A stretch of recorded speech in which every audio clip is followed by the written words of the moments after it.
básica dela é essas duas coisas: humilhação de Cristo e exaltação de Cristo. Hoje nós iremos olhar a humilhação de Cristo, que só vai ser do versículo 5 até o versículo 8. Outro momento nós podemos analisar a exaltação de Cristo.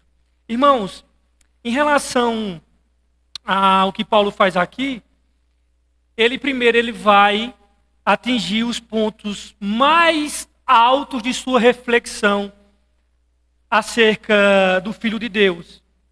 E aí o apóstolo Paulo, ele começa falando de como esse Filho de Deus, o Deus eterno, como foi o passo de humilhação, os passos, melhor dizendo, que ele tratou de humilhação. E aí, em primeiro lugar, que só vai ser o nosso estudo hoje, a humilhação de Cristo, eu gostaria que nós olhássemos a primeira coisa que Paulo fala, é que ele, Jesus, abriu voluntariamente mão de seus direitos. Veja isso nos versos 6. Diz assim: que embora sendo quem? Que embora sendo Deus, veja que afirmação. Acho melhor pegar outro copo, acho que alguém usou. Que alguém. Vejam, irmãos, que a afirmação contundente que Paulo faz.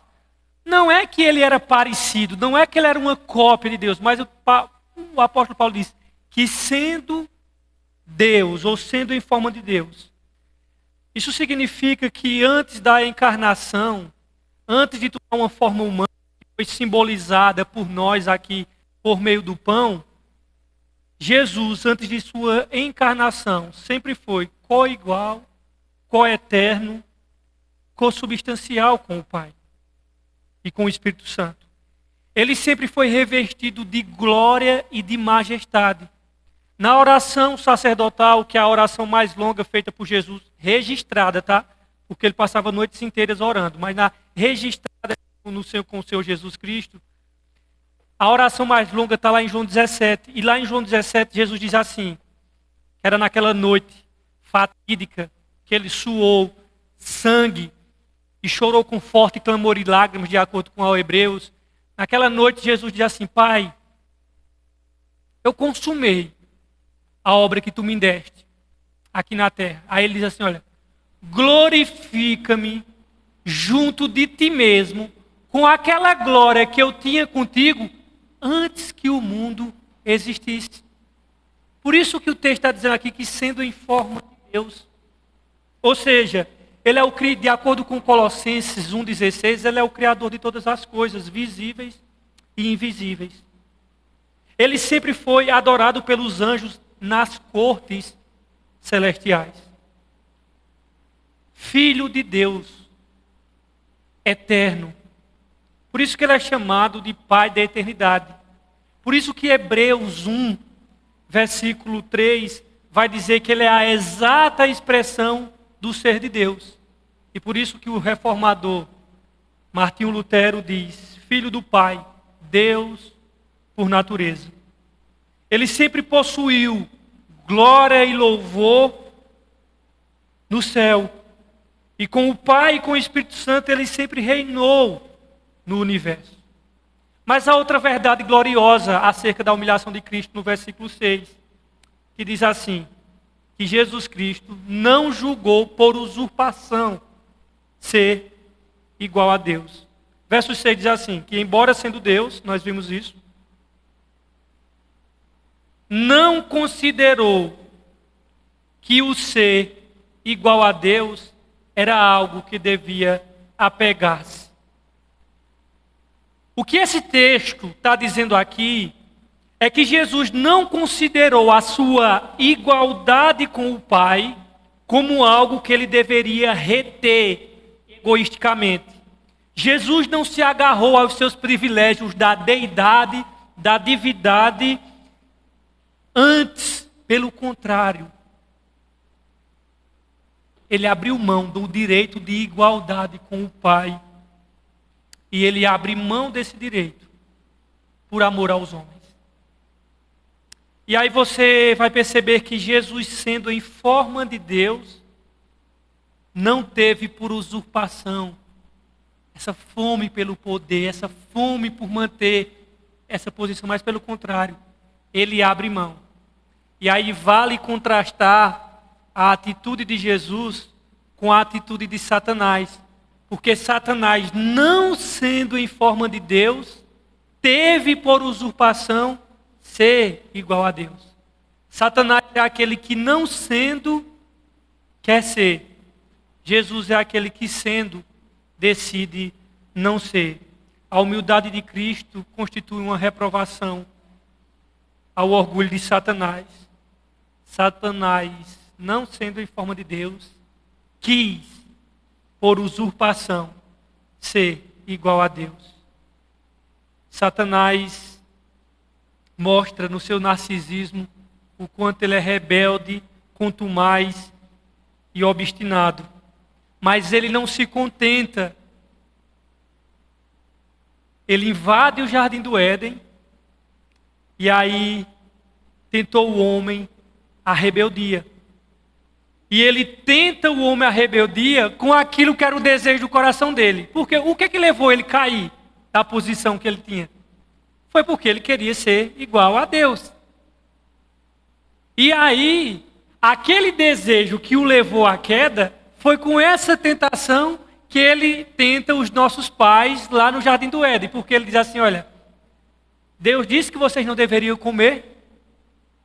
Olha, não, pode comer e vocês não vão morrer. Porque Deus sabe que no dia que vocês comerem, se abrirão os vossos olhos e vocês serão como quem? Ele jogou a isca que na realidade era o desejo do coração dele. Ele disse, vocês vão ser igual a Deus. Quem queria ser igual a Deus? Ele. E o homem comeu essa isca, abocanhou essa bola que dá para animal, né? Que o pessoal faz isso. E aí, Adão, vê como Satanás consegue ludibriar, irmãos. Adão já era a imagem de Deus, porque ele foi criado imagem e semelhança de Deus. Ele já era, não tinha para que querer. Ele já era a imagem de Deus. Porque se Adão tivesse ouvido a palavra de Deus, dizia assim, eu não preciso comer, porque eu já sou Satanás, a imagem de Deus. Eu já sou. Mas não. Ele vai lá, tendo tudo, ele era o rei da criação. O co-regente com Deus. Mas Satanás lhe diz, sereis como Deus. Então o homem tentou agarrar algo que estava para além do seu alcance. E assim nós estudamos ontem em Romanos 5,12. Precipitou toda a raça humana no pecado e na morte. Adão pensou unicamente em si mesmo. Jesus Cristo pensou nos outros. Adão, criado à imagem de Deus, tentou arrebatar para si uma falsa e ilusória igualdade com Deus. Cristo alcançou o senhorio do universo mediante a renúncia. Enquanto Adão perdeu o senhorio mediante o roubo do fruto, Cristo faz o caminho inverso. Paulo está fazendo, irmãos, o uso prático aqui da encarnação de Cristo que nós comemoramos hoje por meio do pão e do cálice. Paulo está fazendo o uso prático da encarnação de Cristo para enfatizar a grande lição de humildade nos relacionamentos dos cristãos. Como fator essencial, Cristo humilhou-se. Nós devemos fazer. E aí o versos 6 e 7 diz uma coisa interessante acerca da humilhação de Cristo. Que embora sendo Deus, não considerou o ser igual a Deus algo que deveria apegar-se a si mesmo. Verso 7. Mas esvaziou-se a si mesmo. Vamos parar por aqui? Esvaziou-se a si mesmo. O Filho de Deus deixou os céus. Deixou a glória. Deixou o seu trono. Se fez carne. fez-se homem, se encarnou. Aquele que em seu estado pré-encarnado era igual a Deus, é a mesma pessoa que esvaziou-se. Essa porção aqui é a famosa chamada kenosis, que é do termo grego que significa esvaziar. Há pouco tempo o Magno foi ali encher essa caneca aqui para eu tomar água. E a kenosis é como se eu virasse aqui a água que está dentro desse recipiente. E o texto literalmente diz que Cristo, quando fala se esvaziar, significa tirar algo de um recipiente até que se fique vazio, ou derramar até que não fique nada. E Paulo usa aqui a palavra para que se faça patente o sacrifício da encarnação de Cristo. Do que é que Cristo se esvaziou, irmãos? Enquanto permanecia nos céus, nenhuma carga de culpa e de pecado pesava sobre ele. Entretanto, ao se esvaziar, ao se encarnar, ele que não conheceu o pecado, Deus o fez pecado por nós, para que nós fôssemos feitos justiça de Deus. Por isso que João, ao olhar para ele, diz: eis o Cordeiro de Deus, que tira o pecado do mundo.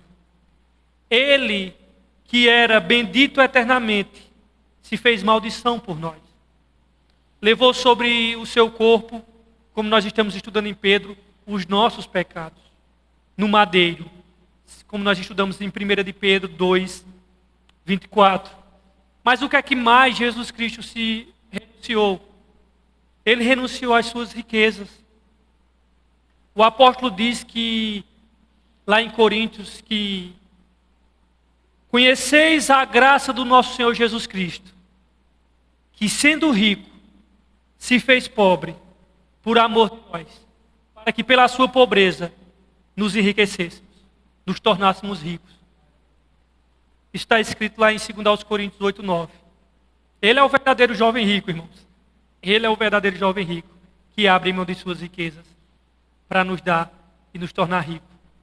O pobre lá que tinha uma riqueza que as traças já comeu hoje, que o mundo comeu e que nem está vivo, não conseguiu abrir mão de suas riquezas para servir o Salvador. Mas existia um jovem, muito mais rico do que ele, herdeiro do universo, e abre mão de tudo, para que nós nos enriquecêssemos. Jesus renunciou a tudo, até mesmo a sua própria vida. Ele disse que o bom pastor dá a vida pelas suas ovelhas. No entanto, voluntariamente ele abriu mão e deixou a companhia dos anjos e veio a esse mundo para ser cuspido pelos homens. Da eternidade de deleite na presença do Pai, voluntariamente desceu a este mundo de miséria a fim de armar sua tenda com pecadores. Ele, em cuja presença os serafins cobriam os rostos, ele, que recebia a adoração das miríades de anjos, desceu a este mundo, e onde o profeta Isaías vai dizer que ele foi o mais rejeitado entre os homens. O artigo definido não diz que ele era um entre eles, ou mais rejeitado dentre os homens. O que é que mais Jesus renunciou? Porque o texto diz que ele se esvaziou.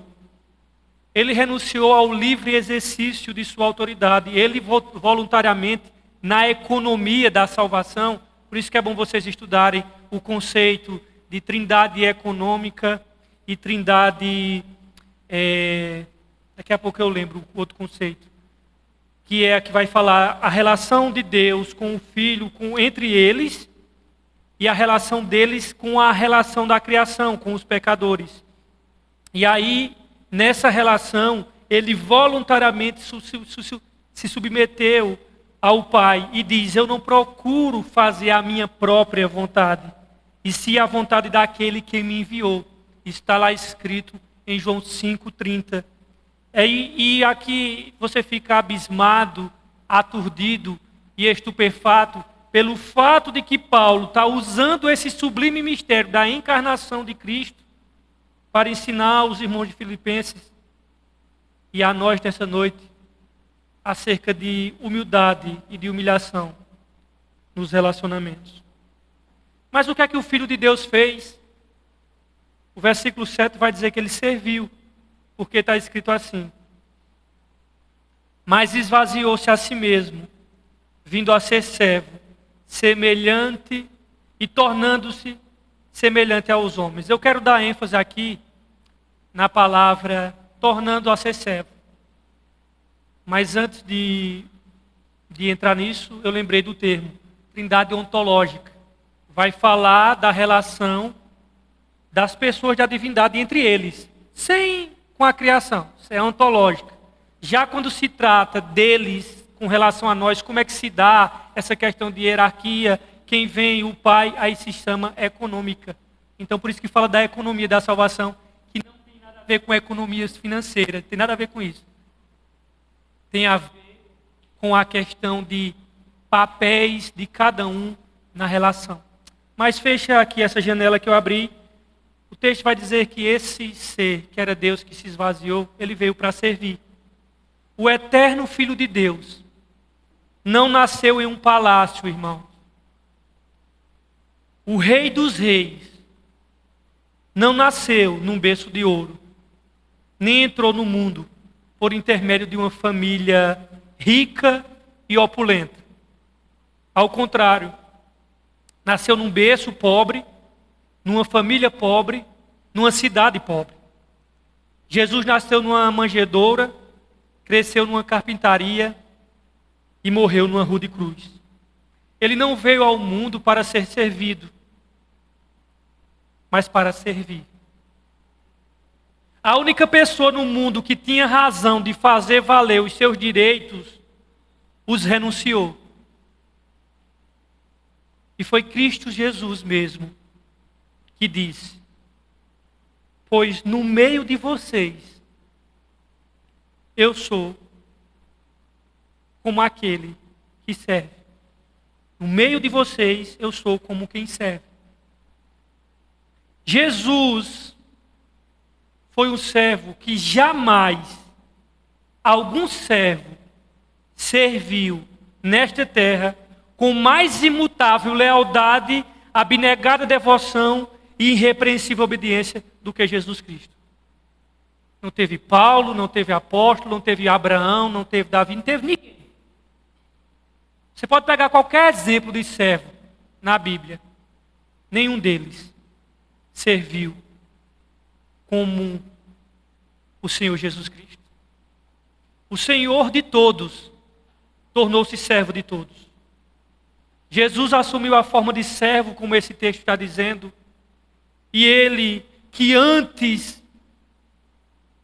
em toda a eternidade, era em forma de Deus, agora se encarnou e em forma encarnada, o texto diz que ele decidiu servir.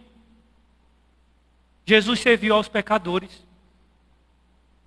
Jesus serviu às meretrizes, aos cobradores de impostos, aos doentes, aos famintos, aos tristes, aos enlutados. Quando Jesus, lá no cenáculo, naquela noite, lá em João 13, ainda os discípulos alimentando pensamentos soberbos, ele vai lá, pega uma toalha, pega uma bacia. João 13 relata isso muito bem. E ele começa a lavar os pés dos discípulos, fazendo um trabalho de empregado e da mais baixa classe social. Pedro fica escandalizado com uma coisa daquela, porque aquilo era algo contraintuitivo, aquilo era algo absurdo nos padrões e no conceito da época. E Pedro se assusta e diz: como? Tu vem lavar os pés a mim? Nós é que deveria lavar os teus pés. Pedro se assusta. Assim como também João Batista se assustou ao Jesus for batizado com ele. Como eu que deveria ser batizado por tu, não era tu por mim não. Lição de humildade, irmãos. E depois que ele começa a lavar, e vocês estão pensando que na época os discípulos usavam New Balance, Nike, Adidas? Não, meu querido. Era percata e não tinha asfalto não, era terra. E Jesus vai lá, aqueles pés cheios de grudo dos discípulos, inclusive o de Judas ele lavou. Ele lava os pés dos discípulos. E todo mundo fica assustado com aquela lição. E ele diz assim: vocês me chamais Senhor e Mestre. E dizeis bem, porque eu sou. E se eu sendo Senhor e Mestre, lavei os pés de vocês, vocês deveis lavar os pés uns dos outros. E eu deixei esse exemplo para vocês. Irmãos, como é que pode o ambicioso que persegue a luxúria, o elogio e a posição querer pregar o evangelho daquele que não criou para si nenhuma reputação e assumiu a forma de servo? Como pode? Como pode o orgulhoso, o presunçoso, o egoísta querer pregar o evangelho daquele que era manso e humilde? Pode um homem perverso e egoísta e mundano pregar o evangelho daquele que fervilha humildade e ternura? Pode o clérigo mercenário sem coração pregar o evangelho do pastor que deu a vida pelas suas ovelhas? E aí Jesus, quem não vive para servir, irmão, não serve para viver. Se você quiser saber o maior ponto de maturidade de um homem, e eu falo homem aqui no sentido genérico como mulher, é quando ele começa a servir. O sinal de maturidade é serviço. Só é pegar um adolescente e um pai de família. Você veja o quão o adolescente ele é voltado para si mesmo e para as necessidades dele. E quanto o pai de família, um dos sinais de maturidade é o nível de comprometimento que aquela pessoa tem com os outros. Isso é maturidade. Quer saber o que é maturidade cristã? Veja o quanto você está servindo. E aí nós vamos aferir. Não é o quanto você sabe de teologia, não é o quanto você estuda, não é o quanto você tem versículos bíblicos decorados. O sinal de maturidade, segundo Jesus, é o quanto você se doa. Um líder que não serve, não serve. Um marido que não serve, não serve. Um cristão que não serve, não serve.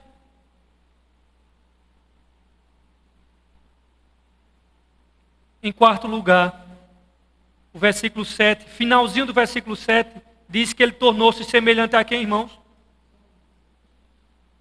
Tornou-se semelhante aos homens. O que é que Paulo quis dizer com Jesus se tornar semelhante aos homens? Aquele que era em forma de Deus e era igual a Deus, tomou a forma de um homem, num particular momento da história, que a Bíblia diz lá em Gálatas, que era a plenitude dos tempos. Ele nasceu como um bebê judeu, como os outros meninos de sua raça. Do ponto de vista físico, ele foi perfeitamente um homem. A encarnação é o maior milagre que aconteceu. Irmãos, os crentes perderam a capacidade de refletir o que significa a encarnação de Cristo. Meu irmão, quem encarnou não foi um anjo, não. Quem me encarnou foi aquele que mede os céus a palmos. Quem encarnou foi aquele que, em seu estado pré-encarnado, pega as águas do oceano na concha de suas mãos. A encarnação significa que o Deus que nunca começou a ser Deus, começou a ser o que não era desde a eternidade. E o que é que ele começou a ser o que não era? Homem. E a razão para a qual Cristo torna-se humano era para que pudesse conquistar a vitória e libertar o seu povo dos seus pecados. Porque foi isso que quando ele ainda no ventre de Maria, o Espírito Santo disse, olha, e colocará o nome dele, Jesus. Não foi José e nem Maria que escolheu o nome dele, não. Foi Deus. e colocará o nome dele Jesus, porque ele salvará o seu povo dos seus pecados. E o que é que significa? Significa que o Verbo se fez carne e habitou entre nós. Aquele por quem todas as coisas foram feitas, foi feito uma de todas as coisas. Significa que foi feito homem no tempo, aquele por meio de quem todos os tempos foram criados. Isso significa a encarnação. O que significa a encarnação? Significa que o Criador do Sol foi feito sob o Sol. Ou seja, o sustentador do Sol, debaixo do Sol agora. Aquele que na realidade enche o mundo, agora jaz numa manjedoura. Isto é, grandioso no universo, agora deitado numa manjedoura. Imenso na forma de Deus, mas agora minúsculo na forma de homem, na forma de servo. Isto foi de tal forma que nem sua grandeza foi diminuída por sua pequenez, e nem a sua pequenez foi engolida por sua glória. Quem é o Verbo, irmãos, que se fez carne? Era aquele que estava no mundo há menos anos do que Abraão, há menos anos do que o seu servo. E embora fosse mais velho do que o próprio mundo em sua eternidade. Foi feito o homem, aquele que fez o homem. Isso é a encarnação de Cristo. Aquele que se fez homem foi aquele que fez o homem. O que significa a encarnação de Cristo? Significa que é aquele criado por uma mãe que ele mesmo criou. Ele foi criado por uma mãe que ele mesmo criou. Foi carregado por mãos que ele mesmo formou. Amamentando-se nos seios que ele mesmo encheu de leite. Quem é que é aquela criança que grita na manjedoura? Que não sabia nem falar. Aquela criança que grita na manjedoura sem saber falar, ele é a palavra sem a qual toda a eloquência é muda. E isso é que é maravilhoso da criação. Porque quem foi que aprendeu a falar? Aprendeu a falar aquele que é a palavra, o Verbo de Deus. Vocês têm noção disso? Estava numa manjedoura, mas alguém que era maior do que o próprio universo. Ele mama no peito, mas esse que mama no peito é aquele que alimenta os anjos. Ele está envolto em panos, mas nos veste de imortalidade.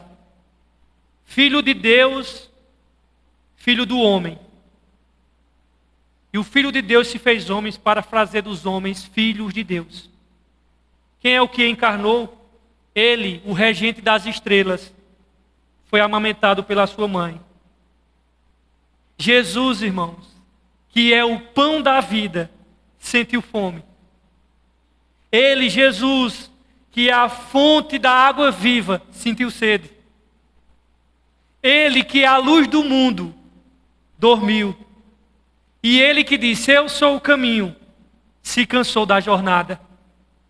Ele que é a verdade, foi acusado pelos caluniadores de testemunho falso. E ele que era o mestre açoitado, ele que é a fundação do universo, agora foi suspenso no madeiro. E ele que é a força do mundo, se tornou fraqueza. Ele que é a cura para o universo foi ferido. E ele que é a vida, morreu. Tudo isso é as implicações da encarnação de Cristo. E aqui nós entramos em uma das doutrinas mais fantásticas da Bíblia. É a união hipostática de Cristo. Jesus é uma única pessoa que possui duas naturezas. Ele possui a natureza humana, mas ele possui a natureza divina. Ele possui a natureza divina, mas ele também possui a natureza humana. Jesus era tão homem que ele precisou de uma mulher para nascer. Mas ele era tão Deus que essa mulher, sua mãe, não precisou da semente de um homem para que engravidasse. Jesus era tão homem que ele precisava usar roupa para proteger-se do frio. Mas ele era tão Deus que uma mulher com um fluxo de sangue há 12 anos, ao tocar na sua orla, foi curada imediatamente. Jesus era tão homem que ao sentar ao lado de uma mulher no poço da mulher samaritana, ele pede água àquela mulher, me dá água para beber.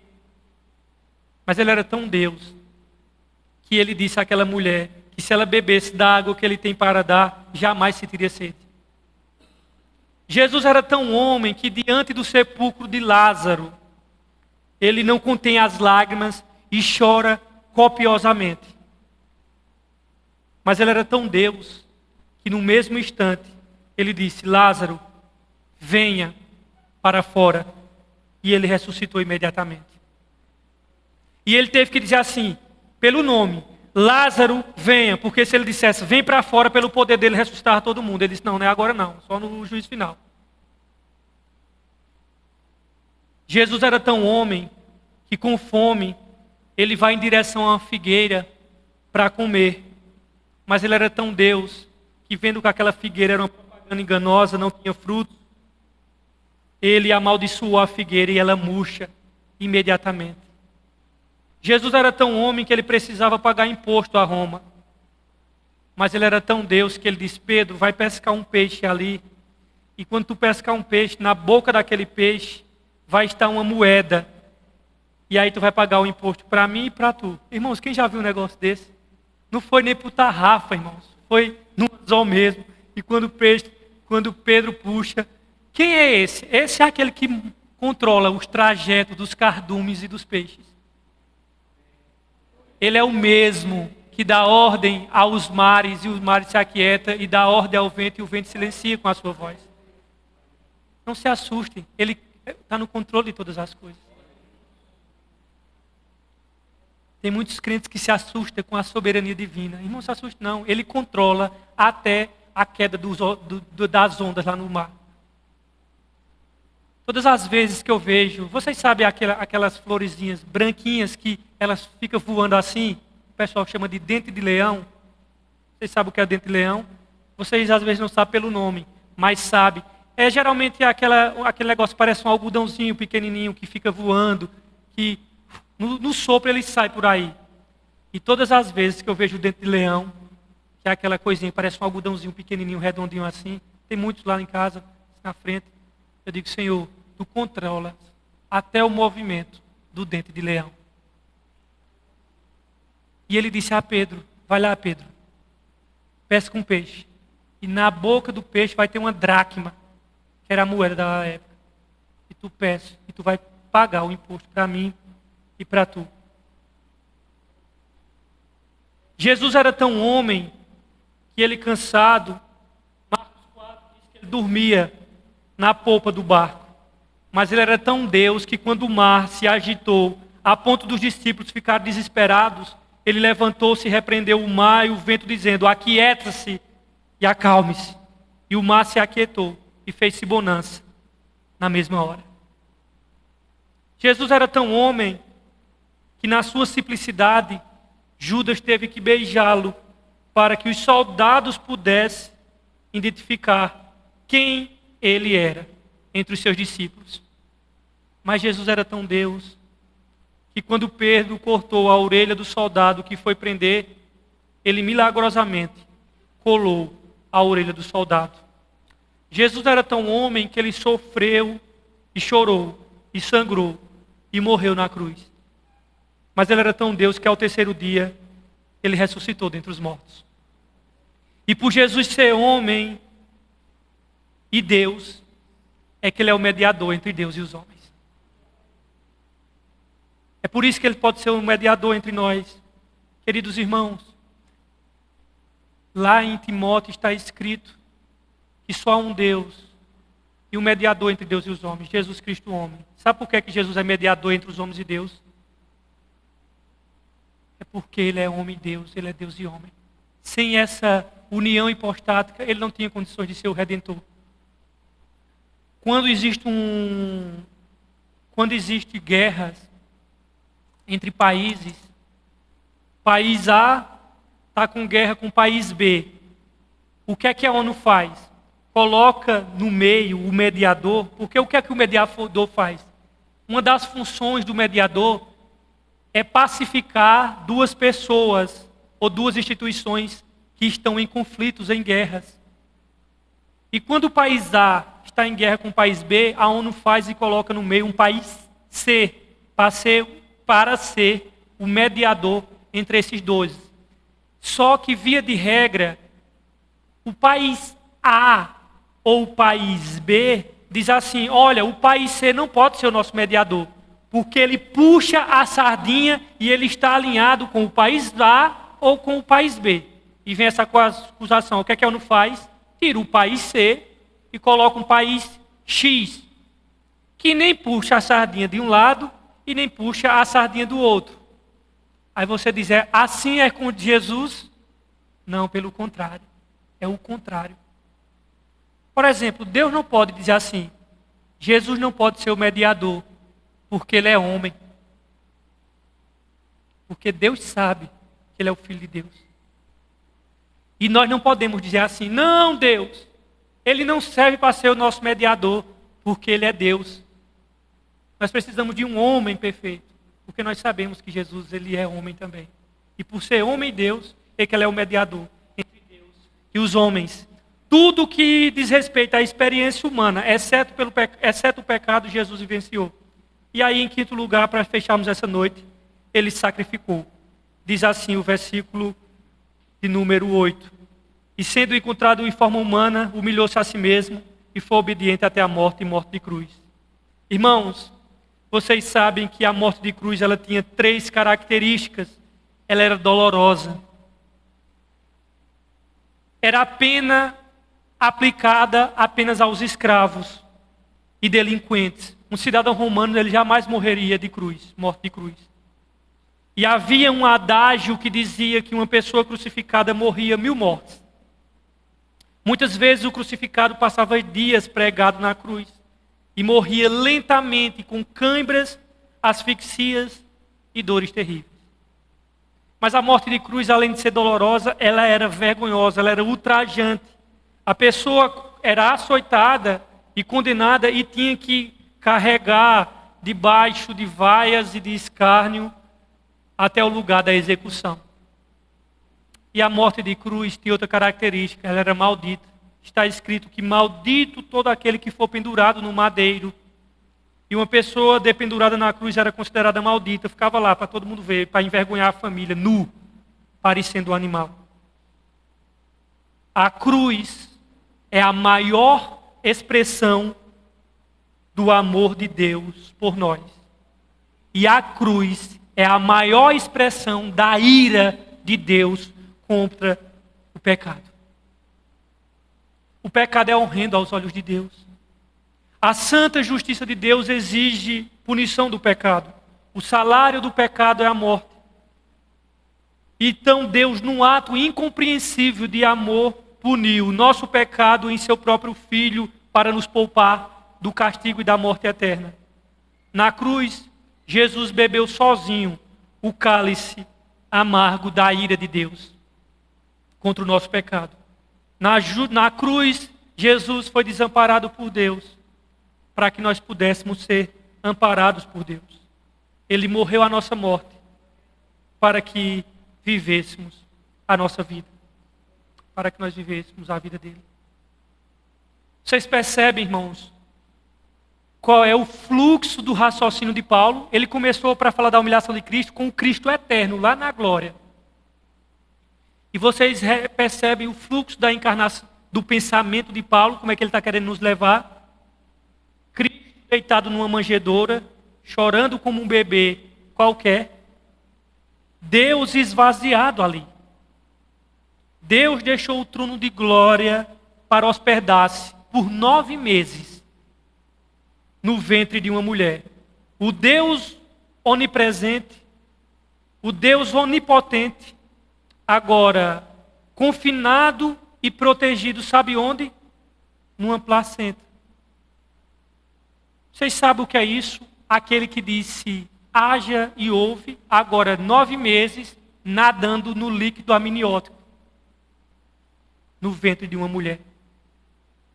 Quem é ele? O criador dos buracos negros, das passagens multidimensionais que existem no cosmos e no universo, teve agora que passar pela fresta apertada, onde todo ser humano nasce em parto normal.